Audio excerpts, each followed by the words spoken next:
성경 말씀 로마서 8장 1절부터 4절 말씀이 되겠습니다. 이 본문 말씀에서 1절만 봉독해 드리겠습니다.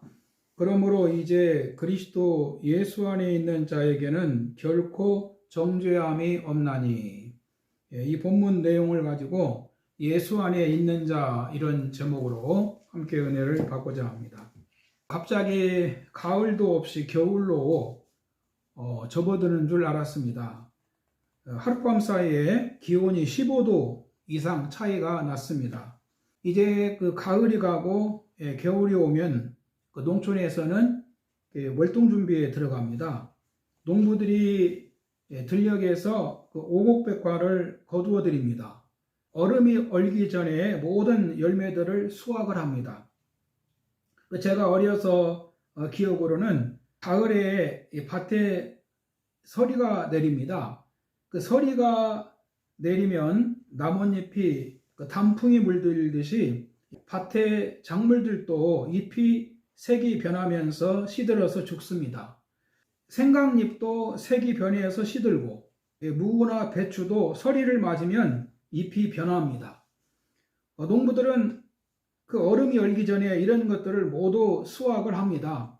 그 생강도 밭에서 캐서 그 생강 굴이 있습니다. 어른 키 1배 반 정도 깊이의 그 굴이 있는데 생강 장수가 와서 가지고 가기 전까지 그 몇 가만이라도 그 마루 밑에 굴 속에 모두 그 저장을 해 놓습니다. 그 굴 속은 아무리 한겨울이 와도 기온 변화가 거의 없습니다. 고구마도 밭에서 캐서 토굴이나 작은 방 한쪽을 이 수수깡 같은 것으로 울타리를 해서 막고 그곳에 고구마를 저장을 해 놓습니다. 무도 집 근처 밭에 땅을 파서 묻어 놓습니다. 그리고 한쪽에 팔이 들어갈 정도의 구멍을 만들어 놓고 입구를 그 볏짚으로 막아 놓습니다. 이렇게 해 놓으면 그 겨울 추위가 와도 세상이 다 얼어붙어도 그 수확한 이 밭 작물들은 얼지 않습니다. 보호를 받는 거죠. 오곡백화라든지 생강, 고구마, 무, 배추 이런 그 작물들이 겨울을 잘 지날 수가 있다는 것입니다. 그런데 이것들이 노지에 있으면 어떻게 됩니까?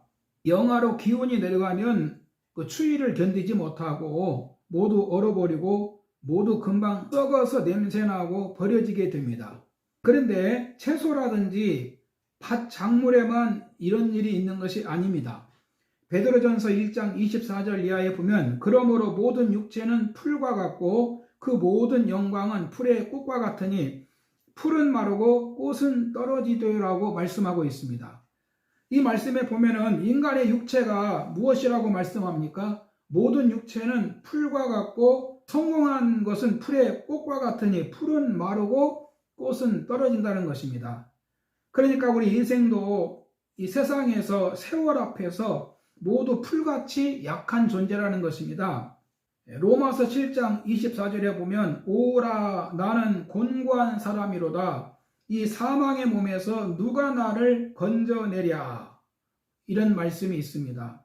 우리 인간은 모두가 사망의 몸이라는 겁니다. 그러면 누가 나를 구원할 수 있습니까? 나를 구원하시는 분은 예수 그리스도이십니다. 디모데후서 1장 10절에 보면 이제는 우리 구주 그리스도 예수의 나타나심으로 말미암아 나타났으니 그는 사망을 패하시고 복음으로서 생명과 썩지 아니할 것을 드러내신지라라고 말씀을 하셨습니다. 예수님 안에 있어야 보호를 받는 것입니다. 예수 밖에 있으면 마귀와 세상 죄와 죽음을 이길 수가 없습니다. 예수님 밖에 있으면 죄로 인한 저주와 하나님의 심판을 피할 수가 없다는 것입니다. 그래서 예수 그리스도 안에서 살아야 됩니다. 첫 번째는 예수님 안에 있는 자에게는 결코 정죄함이 없다라고 말씀하십니다. 본문 1절에 보면 그러므로 이제 그리스도 예수 안에 있는 자에게는 결코 정죄함이 없나니 예수 안에 있는 자는 정죄함이 없다는 것입니다. 그 복음성에 보면은 이제는 정죄 없네 예수 안에서 예수 안에서 예수 안에서 이제는 정죄 없네 예수 안에서 예수 안에서 없네. 나는 기뻐요 정말 기뻐요 주 예수 사랑 기쁨 내 맘에. 나는 기뻐요 정말 기뻐요 주 예수 사랑 기쁨 내 맘에. 여러분, 예수님 안에 있어야 정죄가 없다는 것입니다. 그 이유가 무엇입니까? 본문 2절에 보면 이는 그리스도 예수 안에 있는 생명의 성령의 법이 죄와 사망의 법에서 너를 해방하였음이라 라고 말씀하십니다. 이 말씀에 보면은 이 두 가지 법이 나옵니다. 하나는 생명의 성령의 법이요, 또 하나는 사망의 법이 나오고 있습니다. 사람들은 모두가 이 법의 테두리 안에 살고 있습니다. 법을 벗어날 수가 없습니다. 우리는 법의 지배를 받습니다. 우리나라에도 여러 가지 법들이 있습니다. 법은 국민의 자유와 권리를 보호하는 역할을 합니다. 그런가 하면은 또 법을 위반하면 규칙에 의해서 처벌을 받습니다. 우리는 법이 있고 규칙이 있기 때문에 안심하고 마음 놓고 살 수가 있는 것입니다. 그런데 이 본문에 두 가지 법을 지금 언급하고 있죠. 예수 안에 있는 생명의 성령의 법과 죄와 사망의 법이 나옵니다. 우리가 예수 믿기 전에는 모두가 죄와 사망의 법에 갇혀 있었습니다.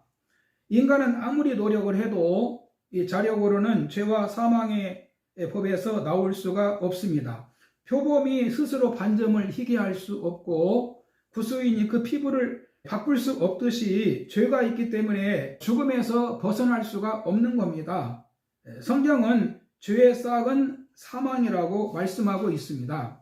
그런데 또 다른 법이 있습니다. 이 본문 2절에 다시 보면은 그리스도 예수 안에 있는 생명의 성령의 법이 있다고 말씀하고 있습니다. 예수 안에 있는 생명의 법은 죽은 자들을 살리는 법입니다.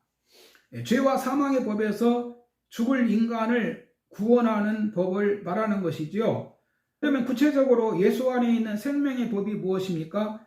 이는 예수님이 죄인들의 죄를 대신 지고 죽으셔서 예수님을 구주로 믿으면 살 수 있다는 법입니다. 그래서 예수 안에 거하면은, 즉 자신이 죄인임을 고백하고 예수님을 그리스도로 나의 구주로 믿으면 이 사람은 예수 안에 있는 성령의 생명의 법으로 죄와 사망의 법에서 해방이 된다는 것입니다. 그 다음에 두 번째는 예수님이 오셔서 나의 죄 문제를 해결하셨습니다. 하나님이 어떻게 죄와 사망의 법에서 우리를 해방시켜 주십니까? 이 본문 3절에 율법이 육신으로 말미암아 연약하여 할 수 없는 그것을 하나님은 하시나니 곧 죄로 말미암아 자기 아들을 죄 있는 육신의 모양으로 보내어 육신의 죄를 정하사라고 말씀합니다. 인간은 연약해서 율법을 지킬 수가 없습니다. 그래서 하나님은 아들을 죄 있는 육신의 모양으로 이 땅에 보내셨다는 것입니다. 빌립보서 2장 6절에 보면 그는 근본 하나님의 본체시나 하나님의 동등뜸을 취할 것으로 여기지 아니하시고 오히려 자기를 비어 종의 형체를 가지사 사람들과 같이 되셨고 사람의 모양으로 나타나사 자기를 낮추시고 죽기까지 복종하셨으니 그 십자가의 죽으심이라고 말씀하십니다. 율법이 어떻게 해도 인간을 구원할 수 없으니까 하나님이 아들을 죄 있는 인간으로 이 땅에 보내셨다는 것입니다. 그리고 그 육신의 죄를 정하셨다는 겁니다. 즉 예수님이 속죄 제물이 되셨다는 겁니다. 요한일서 4장 9절에 보면 하나님의 사랑이 우리에게 이렇게 나타난 바 되었으니 하나님이 자기의 독생자를 세상에 보내심은 그로 말미암아 우리를 살리려 하심이라. 사랑은 여기 있으니 우리가 하나님을 사랑한 것이 아니요 하나님이 우리를 사랑하사 우리 죄를 속하기 위하여 화목제물로 그 아들을 보내셨음이니라.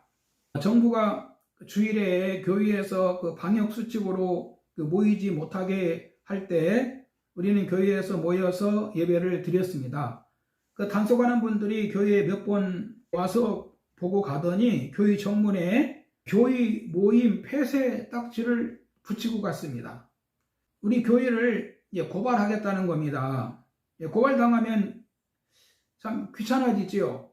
상황에 따라서는 이 변호사까지 붙여야 할지도 모릅니다. 그래서 이 일로 실랑이를 하고 싶지 않아서 우리가 어떻게 협조를 하면 좋으냐 물었더니 책임자분이 꿀팁을 하나 주겠다고 하면서 온라인으로 예배 드린 동영상을 하나 갖다 주면은 고발을 하지 않겠다, 그렇게 얘기를 했습니다. 그래서 제가 동영상을 제작을 해가지고 갖다 준 적이 있습니다. 제가 이런 그 속상하고 마음 아픈 얘기를 하는 것은 뭐 다른 뜻이 아니고, 하나님이 우리에게도 우리가 구원을 받을 수 있는 길을 주셨다는 겁니다. 즉 하나님이 예수님을 통해서 우리의 이 죄 문제를 해결해 주시는 길을 열어 주셨습니다. 찬송가에 보면은 이런 가사가 있지요. 날 대속하신 예수께 내 생명 모두 드리니 늘 진실하게 하소서 내 구주 예수여.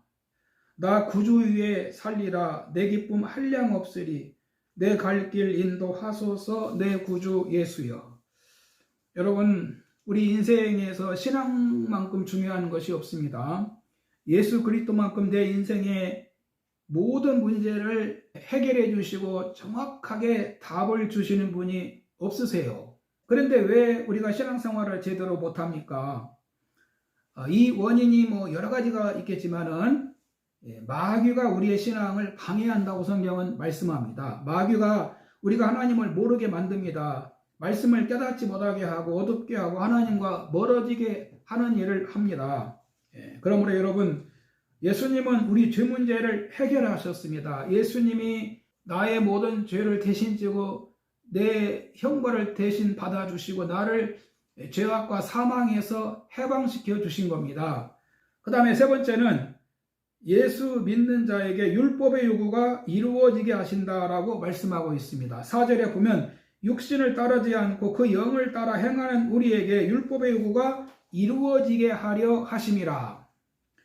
그 육신을 쫓는다는 것은 인생의 목표를 육신을 만족시키는 데만 있다는 것을 말합니다. 사람들은 그 주님이 없고 육신이 원하는 것만을 따라가지요. 이것을 육체를 따르는 길이라고 하는 겁니다. 에베소 2장 2절 이하에 보면 전에는 우리도 다 그 가운데에서 우리 육체의 욕심을 따라 지내며 육체와 마음에 원하는 것을 하여 다른 이들과 같이 본질상 진노의 자녀이었더니, 하나님을 안 믿고 육체 욕구만 채우려고 하는 것은 대단히 위험한 생활입니다. 이런 삶은 하나님의 진노가 있다고 말씀하고 있습니다. 이런 사람은 하나님 나라를 유업으로 받을 수도 없습니다. 이런 자들에게 율법의 요구가 이루어지는 것인데, 이 율법의 요구가 두 가지가 있습니다. 하나는 부정적인 의미에서 그 율법이 정한 대로 죄인이 심판을 받는 겁니다. 죄의 싹은 사망이요. 죄를 범한 자에게 율법의 요구대로 사망이 찾아온다는 겁니다. 인간들은 이 땅에 살고 있지만 이것은 생물학적인 삶이고, 실상 영적으로 하나님 모르는 것은 죽은 삶입니다. 그들은 육체가 죽으면 좋은 데로 갈 수가 없습니다. 지옥 가는 겁니다. 성경에 나오는 그 부자처럼 지옥불에 떨어지는 겁니다. 이것이 죄인에 대해서 율법이 정한 겁니다.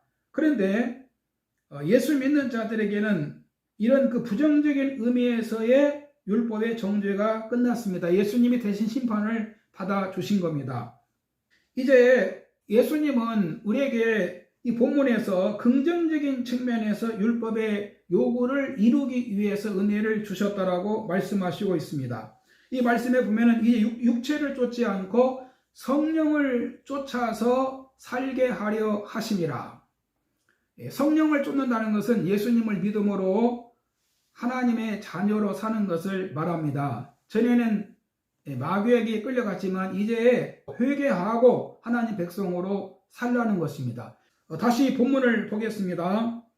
육신을 따르지 않고 그 영을 따라 행하는 우리에게 율법의 요구가 이루어지게 하려 하심이라. 누구에게 율법의 요구가 이루어집니까? 육신을 따르지 않고 그 영을 쫓아 행하는 사람에게 율법의 요구가 이루어지게 된다는 것입니다. 즉, 그 영을 쫓아 행한다는 것은 예수님이 이루신 복음을 받아들이고 믿음으로 산다는 것입니다. 이런 자들은 율법에 걸리는 것도 해결되고 긍정적인 요구, 믿음으로 의롭다함을 얻게 되고 하나님의 자녀로 성령의 능력으로 살게 된다는 겁니다. 이런 사람은 갈라디아서 5장 22절에 오직 성령의 열매는 사랑과 희락과 화평과 우리 참음과 자비와 양선과 충성과 온유와 절제니 이 같은 것을 금지할 법이 없느니라 라고 말씀하고 있습니다. 이제 결론을 짓겠습니다. 앞에서 말씀을 드렸습니다. 우리 인간도 육체가 풀같은 존재입니다. 생강이나 고구마, 무, 배추같이 약합니다. 추운 겨울에 이런 것들은 견디지를 못합니다. 이것들을 추수해서 안전한 곳에 보관하듯이 우리는 어디에 속해 있어야 됩니까? 예수님 안에 있어야 됩니다. 예수님을 구주로 믿고 믿음으로 하나님 자녀답게 사는 길이 우리가 이 땅에서 복되게 살고 소망 있게 살고 축복받는 삶이 되는 것입니다.